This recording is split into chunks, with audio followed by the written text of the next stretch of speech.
So what kind of risk does the Indian economy have from, let's say, our immediate neighborhood, or from the US, or from a rising power like China, or from Europe, okay, or from tax havens? The potential of cryptocurrencies.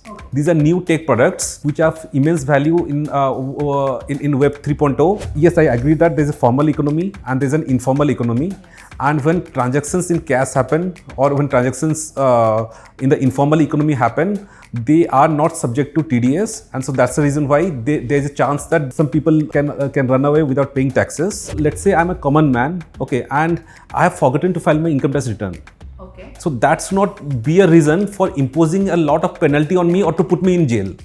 Yes. Okay, so that is why the idea of proportionality comes. A message to any aspirational writers. Yes, a message to aspirational writers is that you keep writing, start writing blogs, just keep talking, okay, just keep writing and just keep communicating with your readers. Write something else, short pieces, anything that is possible, but keep coming out with products. Do not stop at any point of time.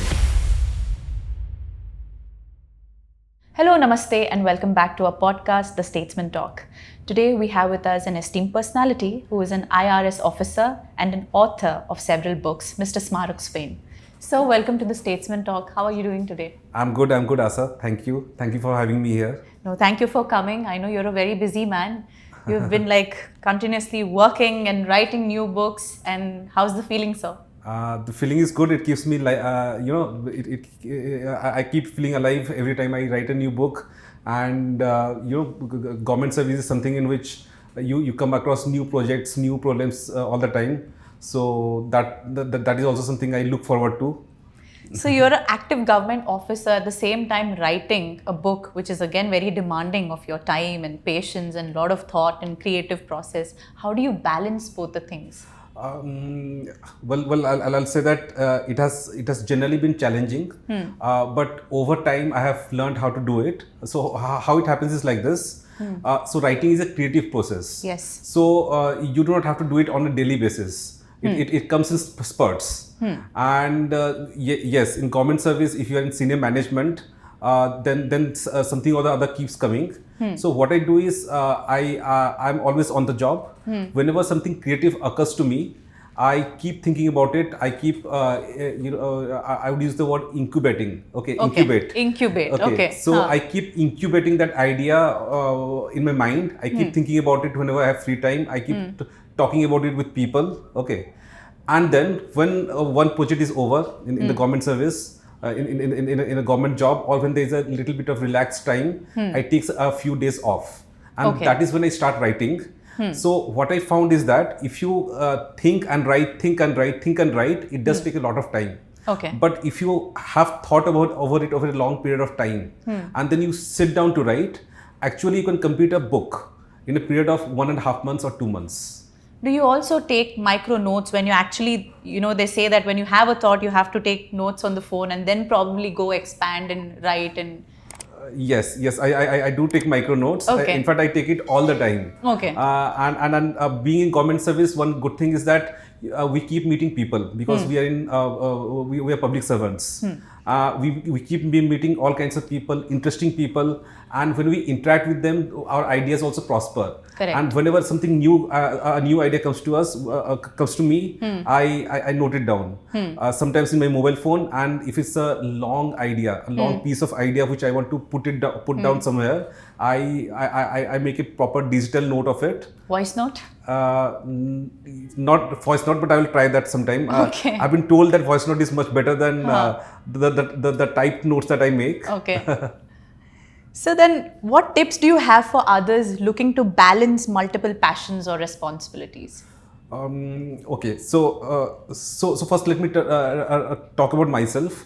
I'll be frank with you. I wanted to be a full-time writer. Okay. I was in engineering college. I was in IIT Kharagpur. I was in the second year. Which branch, if I may ask? I passed out in 2006. Okay. 2002 batch, we call it. Okay. So it was back in 2004. I realized that I'm not cut out for engineering. It took me 2 years of engineering and also preparation for IIT JEE before that to realize that I'm not cut out for engineering.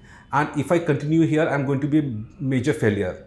So when I spoke with my parents about it, when I spoke with friends about it, many people suggested, why don't you just go and do a PhD in economics maybe, or do a MBA, or go into civil services. But when I thought about it with some degree of clarity, I realized that I wanted to be a full-time writer. My father is a writer. Okay. He writes in Odia. Wow. And he has written many books, but he has been doing it part-time, because he keeps telling me, you cannot be a full-time writer in India. It does not pay. It can be the journey can be very excruciating till you actually start earning some good royalty.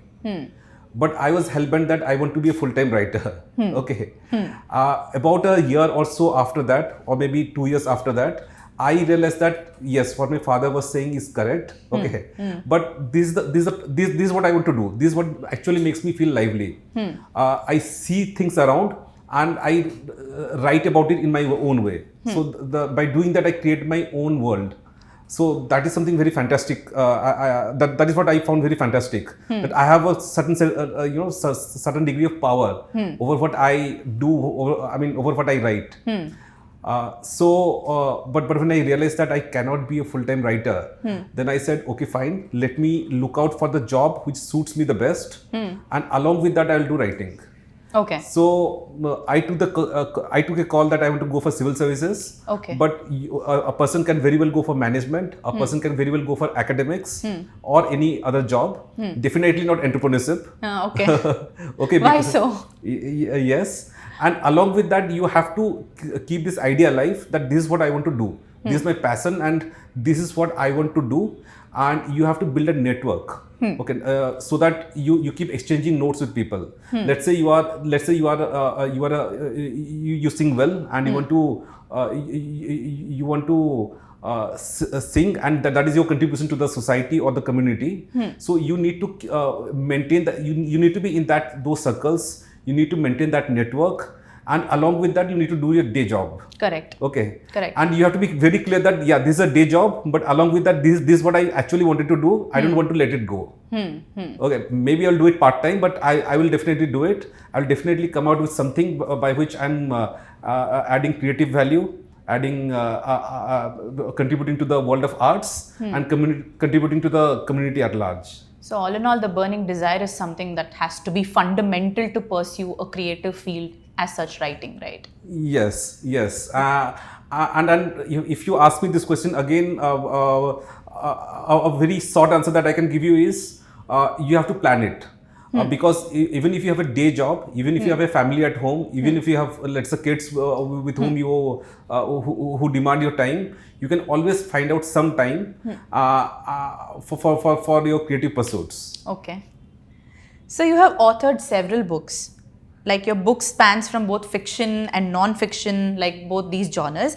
How do you decide which stories or topics to explore in each? And do you find one form of writing challenging or rewarding than the other? Well, you asked me two questions. Yeah. So the first question was about how do you decide what which what to stories write or about? topics to explore? Because you have written Yes. both fiction and non-fiction. Yes. Correct me if I'm wrong. Yeah. Okay, fine, right? You have written Yeah, both. yeah. So how do you pick and choose how to explore, what to explore? Yes. So what I realized is that when I was in college, for example, I started writing some short stories. Okay. But they were not very well appreciated. When I interacted with readers, when I gave these stories to readers, they said you need to flex out your characters, because fiction is something that I actually enjoy writing, and fiction is what actually gives the artist a power, because you create your own world. So fiction was generally the thing that by default I wanted to do. But when I wrote these stories, I realized that my characters are not getting well developed. I actually don't have much of a craft, and I will have to develop the craft over a period of time. So these are decisions that the author has to take. Some authors, what they do is that they keep writing fiction. They keep coming out with copies, and they keep exploring the craft of writing till the time they come up with something which is their own and which is good, which reverberates with the readers also. There's another category which says, no, I want to keep producing things till I get the craft. I don't want to wait till I get the craft. I want to keep coming out with work so that so that there's something, so that I'm getting some kind of feedback all the time. So I belong to the second category. Okay. So when I saw that my fiction, I had started writing fiction 3 times.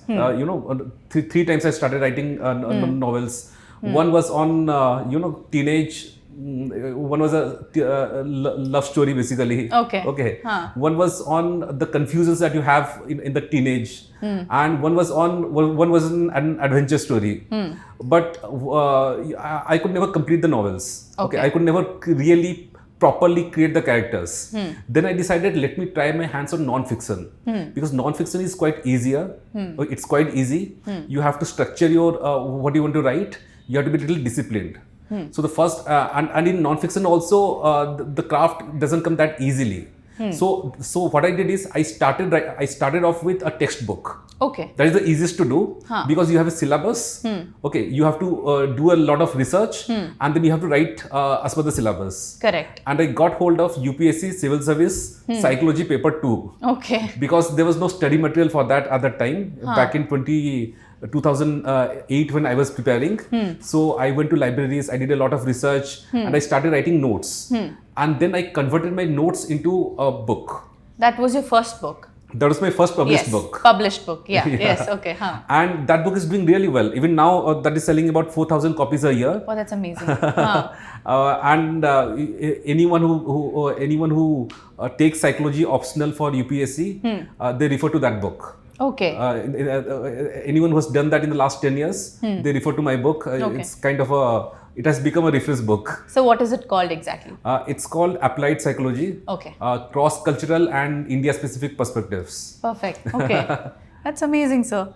So over to actually we still have one more question. So do you find one form of writing more challenging or rewarding than the other? Yes, I find fiction much more rewarding than non-fiction. But again, because I started off with textbooks and then I went into non-fiction. I went into technical non-fiction and then I came into narrative non-fiction. So there was an evolution that you can see that in my writing styles also. And in the craft of writing also, it is only now in the last 2 or 3 years that I'm confident that I can pull off a proper narrative non-fiction. Okay. And that is when I started writing fiction.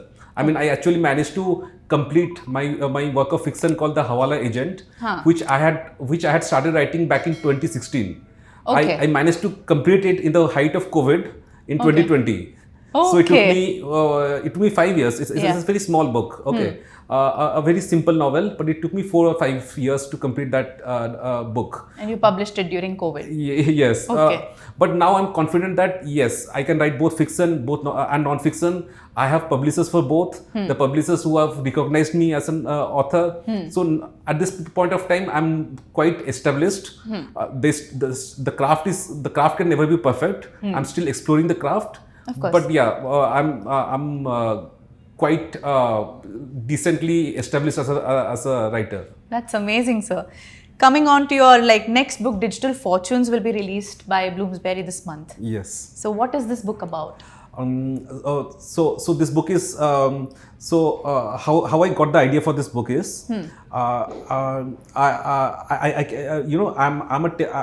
also a tech communicator because I'm from IIT Kharagpur and I'm also involved in my day job. I'm also involved in discussions about new regulations and new taxing regime for the digital economy.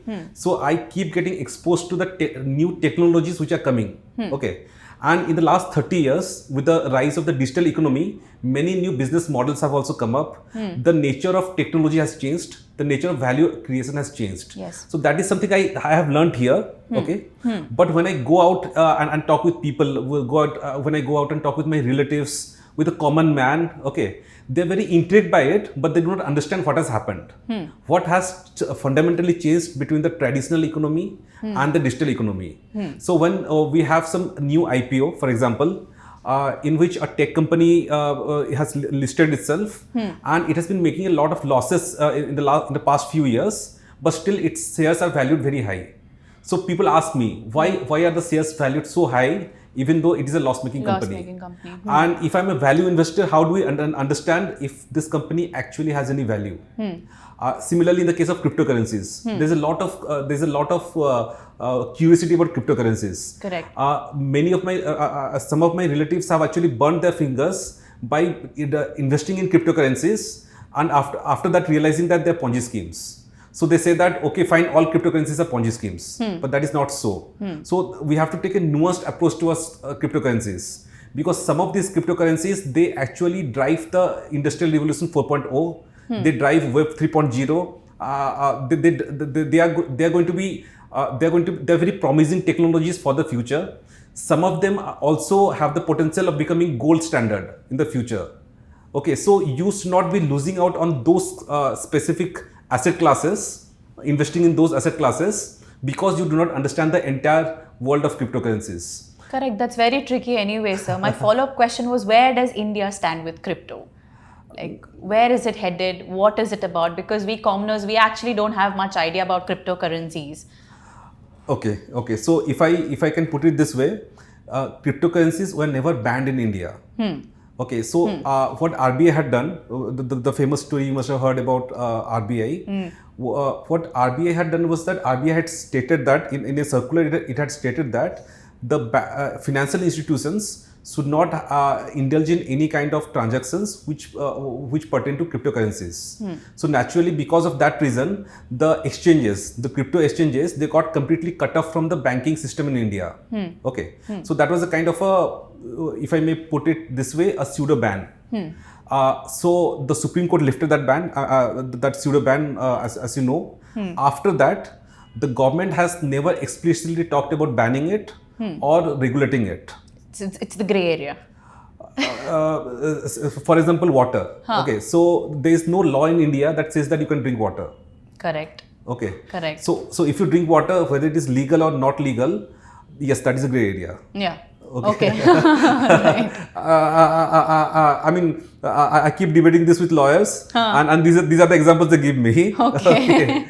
No, we would love to hear that too. No, please. So cryptocurrencies, they're basically digital assets. They're virtual assets. So I'll tell you what has happened after the Supreme Court lifted the ban.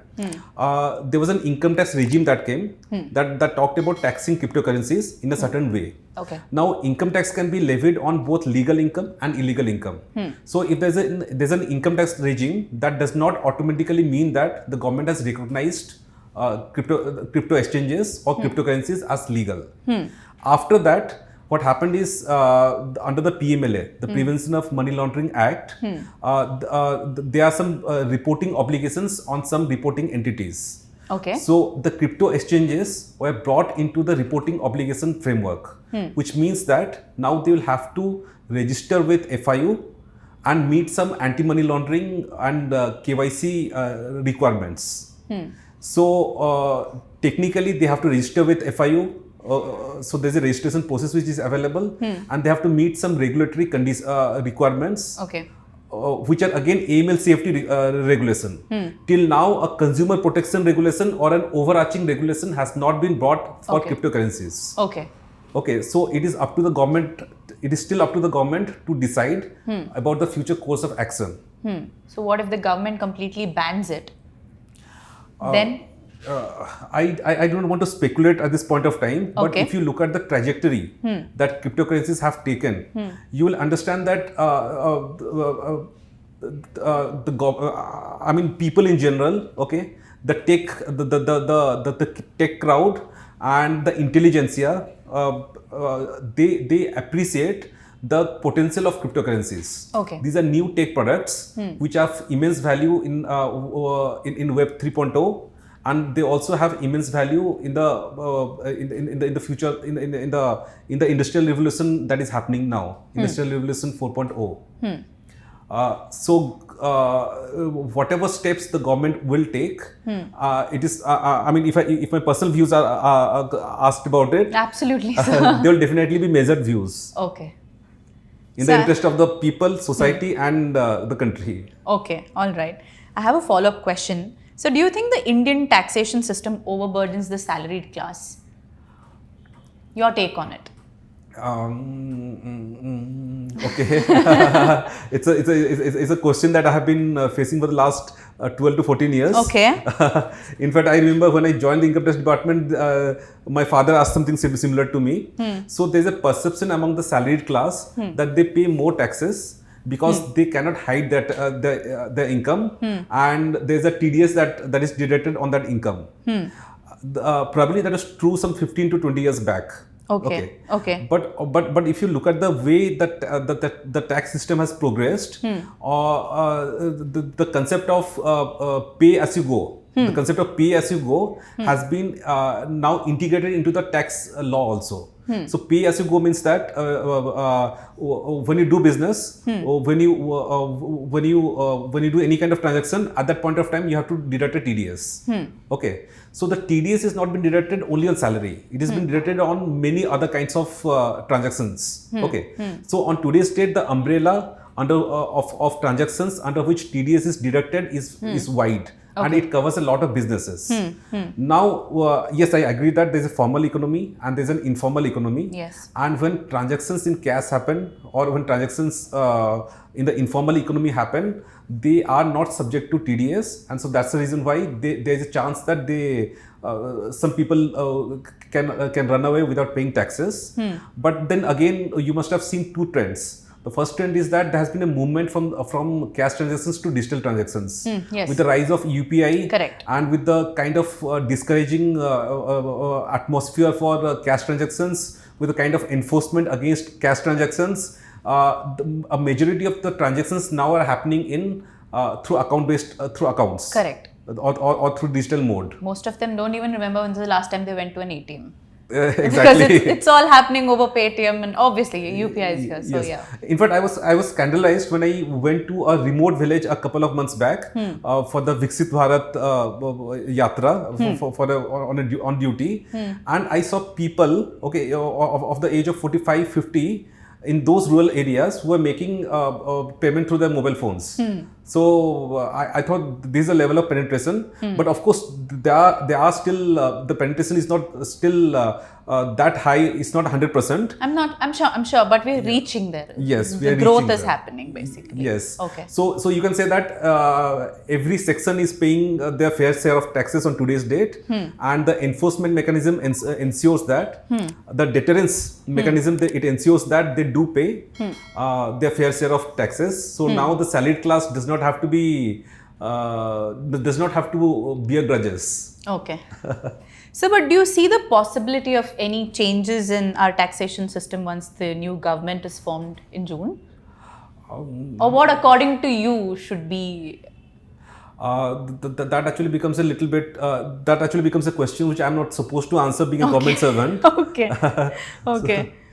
So, but any opinion on the existing taxation structure for corporate seems to be anything that you find it reasonable? So if you ask my personal view, my personal view on this, the existing taxation system is actually pretty efficient, which we have seen. I mean, the best evidence of that is that the tax collection, the tax buoyancy is also good. And in the last 4 years, even at the peak of, even after, immediately after COVID, you must have seen that the tax buoyancy has also been good. And the tax collection has also been improving. So the idea of taxation is that the taxation is required because the government has to, the welfare measures have to be funded. The government needs money to provide services to the people. It is necessary, but at the same time, it should not become an evil. And if that kind of balance is happening, if corporates are prospering, and at the same time you're getting the tax revenue, I will not get into the tax system per se to understand what is the system, only by looking at the outcome. I will say that, it looks like a satisfactory tax system at this point of time. Okay. Do you think we have stringent laws in place to penalize those who don't pay taxes? I do. So I do believe that we have stringent laws in place. So what happens is, because if you look at the tax laws, both on the direct tax side or on the indirect tax side, the law provides for many sanctions, many kinds of sanctions, both penalty and prosecution. but the law also provides for applying those sanctions proportionately. Okay, so the two pillars to deterrence. The question that you asked, that is basically about deterrence. How do we create deterrence? Correct. So the two pillars to deterrence. First is proportionality. Okay. So you impose the penalty which is proportional to the crime or to the lapse. So let's say I'm a common man, okay, and I have forgotten to file my income tax return. Okay. So that's not be a reason for imposing a lot of penalty on me or to put me in jail. Okay. Yes. Okay. So that is why the idea of proportionality comes. Okay. Okay. So the idea of proportionality has been embedded in the tax laws and also in the procedural rules. Okay. That is very much necessary if you do not want to victimize a genuine taxpayer, and at the same time you want to apply penalize the ones who are actually on the wrong side. Yes. Those who have mens rea or evil mind. Yeah. Okay. So that is the first thing, proportionality, and second is the risk-based approach. So wherever you see that there's a high risk, okay, you apply more of enforcement there. Wherever the risk is low, you apply less of enforcement there. Okay. So to give an example, a salaried class person, so he gets his pay from his employer after the TDS has been deducted. Yes. Okay, so it's so these are low risk people. Okay, so the risk is low. No, not much enforcement on them. Okay, so it makes sense not to have much enforcement on them. Yes. But let us take the case of a business which is operating completely in the informal economy. Okay, so they are extremely high risk. So the enforcement has to be higher there. Okay, so the laws have been designed in that way, so that proportionality is there and enforcement is also risk based. Okay, so you are happy with the current laws? Yes. Okay. Any room for improvement or progress? So I think you are asking this question to the wrong person, because I'm part of the establishment. So the way I think, okay, is very much the way you will find the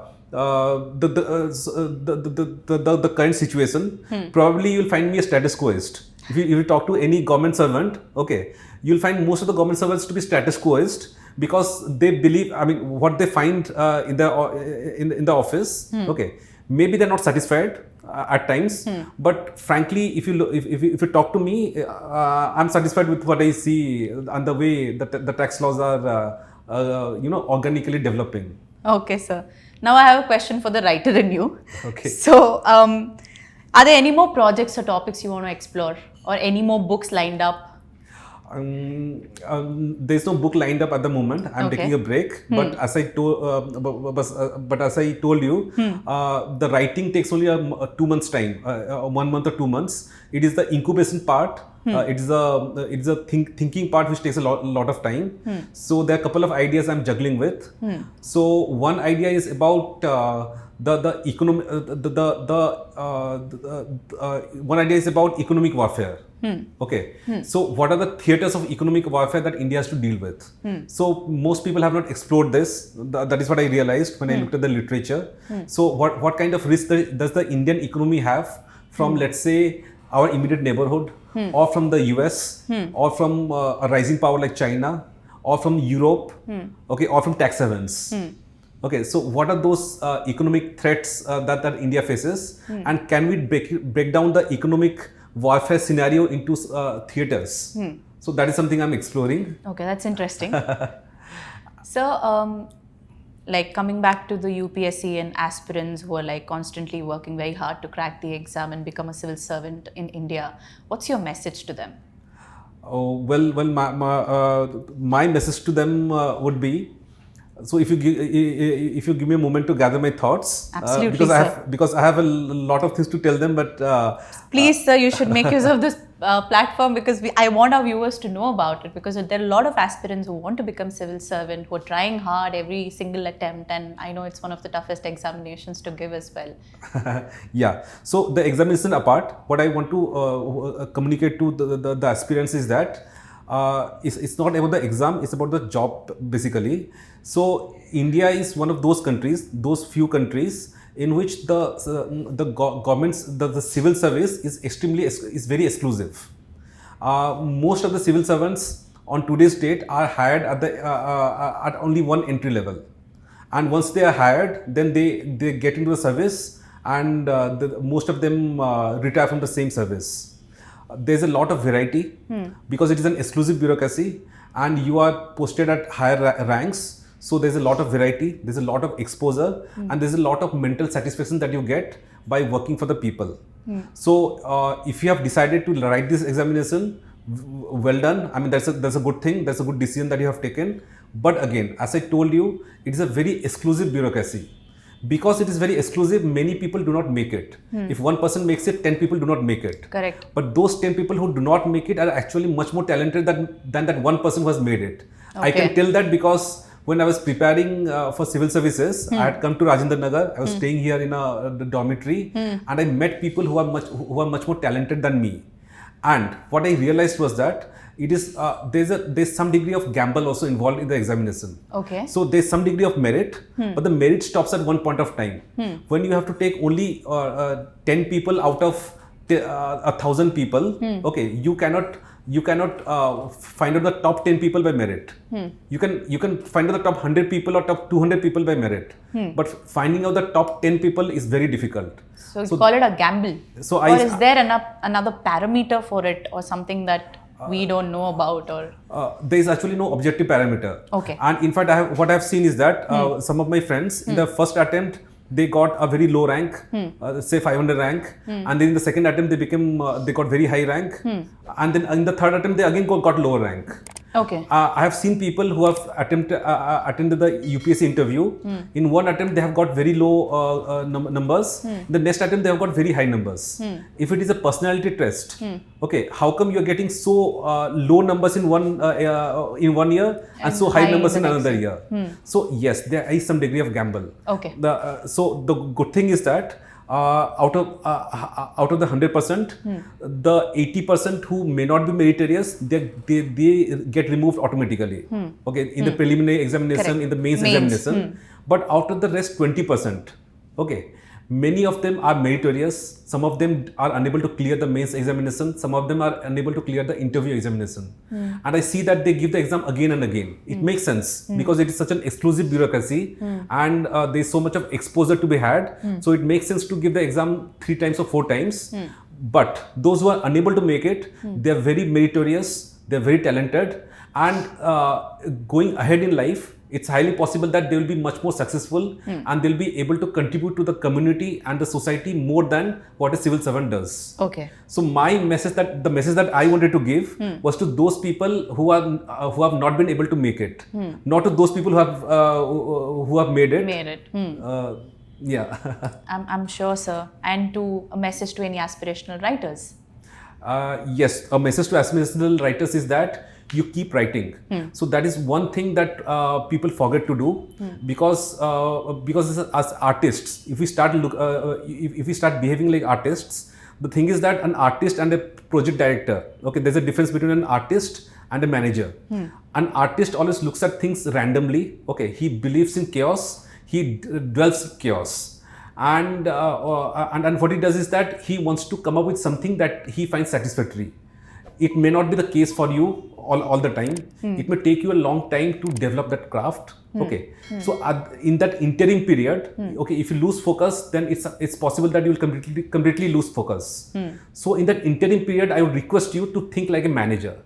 Take a writing project as a project and try to look at it as a project, as a project to be executed, and come up with something. If you want to write fiction, and if you are unable to write fiction, or if there is a writer's block, do not worry about it. Start writing blogs. Just keep talking. Okay, just keep writing and just keep communicating with your readers. Write something else, short pieces, anything that is possible, but keep coming out with products. Do not stop at any point of time. Thank you, sir. That was very, very insightful. I'm sure the audiences will also listen to our podcast and gain all these insights. Thank you so much for gracing us with your presence on the Statesman Talk. I'm so glad you could make some time to come on our podcast. Thank you, Asa. Thank you, sir. Thank you. Thank you for staying with us. Don't forget to like, share and subscribe to The Statesman. Jai Hind.